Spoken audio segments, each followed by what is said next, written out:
তাও 75 টাকা যদি দিন আসে অনেক। ব্যথা ছাগল তাড়িয়ে দিল। হ্যালো গাইস, গুড মর্নিং বলবো নাকি গুড নাইট, কী যে বলবো নিজেও বুঝতে পারছি না। কারণ এখন বাজে 12:30 আর এখন তো ঘুমানোর টাইম, তোমরা সবাই জানো, মানে অনেকক্ষণ আগে ঘুমিয়ে যাওয়ার টাইম। বাট কী করবো বলো, 50 টাকার জন্য এত জিতোর মেহনত করতে হচ্ছে আমাদেরকে। সো যাই হোক, সকাল সকাল উঠে পড়েছি আর অনেক রাত্রে ঘুমিয়েও সকাল সকাল উঠতে হয়, কারণ সেই তো 10:30টার মধ্যে সব করতে হবে কমপ্লিট। দেখতে পাবে আমি ভিডিও করারও টাইম পাইনি, বুঝতে পারছো তো, মানে এতটা তাড়াহুড়া করে আমাকে সব কিছু করতে হয়েছে। পড়ানো হয়ে গিয়েছে আর ওই ফাঁকেই আমি সবজি কেটে নিয়েছি আর এদিকে মশলা টশলা বেটে নিয়েছি। আর এই যেখানে আমি তোমাদের বলছিলাম যে দেখো এত কিছু এলাচ, লবঙ্গ, দারচিনি, শুকনো লঙ্কা সব এক কোটার মধ্যে। আর এই যে সুজিটা দেখতে পাচ্ছ, এটা বাইরেই পড়ে আছে, মানে রাখার জায়গা নেই। মানে সংসারে এতগুলো চাল ডাল লবণ তেল সব কিছু, আর সব কিছু একটা কোটাতে না রাখলে নষ্ট করে দেবে। আর আমাদের বাড়িতে তো জানোই ইঁদুর মহারাজ মুশাকজি, সে তো আছেই অবশ্যই, তার জ্বালায় কিচ্ছু রাখা যায় না, সব নোংরা করে ফেলে। আর সুজিটা তো আমার খাওয়া যাবেই না, আর সবটা নষ্ট করে ফেলেছে। মানে সত্যি বলছি, রাখার জায়গাই নেই আমার ঘরে।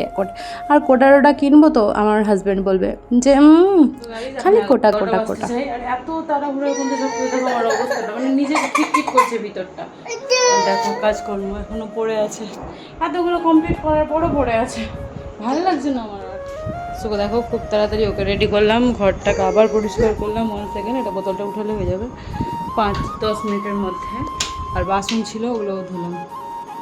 So complete. এখন দেখি মায়ের বাড়ি যাওয়ার, শরীর চলছে না, সত্যি ক্লান্ত। সত্যি বলতে কি বলতো, এই যে শরীর ভিজা তার উপরে গরম, এরকম না শরীর থাকলে গেলে আমার প্রচুর খিটমিটা লাগে, মানে মেজাজটাই যেন খিটখিটা হয়ে থাকে। তো এখানে ভাইকে দেখছিলাম আমি যে মানে পড়াশোনা করে না, খালি বদমাশি ফোন ঘাটা। আর এদিকে আমি বাবু ঘুমিয়েছে আর আমি এদিকে চুন ভরতে বসে গিয়েছি। থেকে শুরু হলো আর কি, মানে এটা শুরু হলো, বাড়িতে 2 দিন আগে থেকে শুরু হয়েছে, বাট করছিলাম না। তাও 75 টাকা যদি দিন আসে অনেকটাই আসবে, তাই না? আমার হাজব্যান্ডই বললো যে যাও তুমি ওটা মায়ের হেল্প করে নাও, আর এদিকে আমি আর তুমি মিলে রাতে কমপ্লিট করে নেবো। মানে 10 কিলো 50 টাকা করি, কী আছে। কিন্তু প্রচুর খাটনি হয়েছে আমার জন্য, প্রচুর স্ট্রাগল হয়ে যাচ্ছে।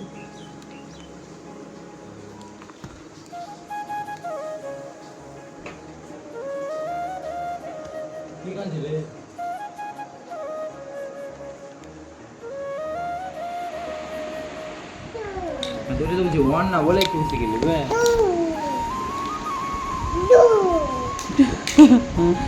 ওটা দেখি দেখি টু টু করছে, বাবা টু, আগে বলে 1 1, এই যে 1, এই যে 1 1 1 দাও টু দেখাচ্ছি না।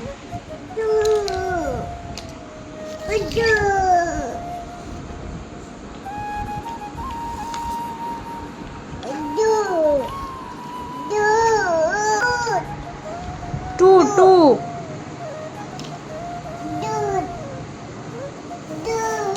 टू जगह दूध चला दो টু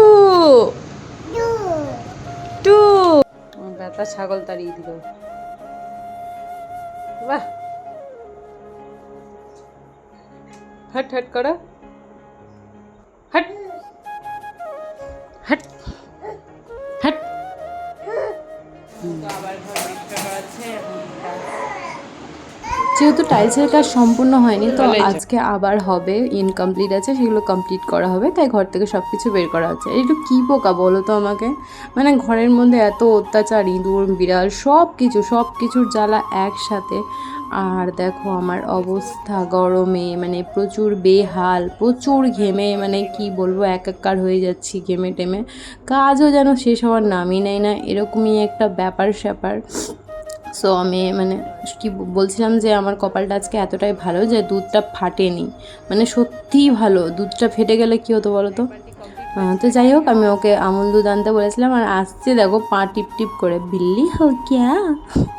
সো ও আমুল দুধ এনেছিল আমাদের জন্য, মানে আমার জন্য স্পেশালি। আমি খাই, আমি মানে চা খাই, প্রচুর চা খাই। যেমন আমার এখন মাথা ব্যথা করছে, এখন আমি আবার চা করে খাবো। তো চলো আমি চা করে খেতে থাকি, ততক্ষণ তোমরা চ্যানেলটাকে সাবস্ক্রাইব করে দাও আর একটু সাপোর্ট দেখাইও। এখন বাবুকে খাওয়াবো, আমি চা খাবো।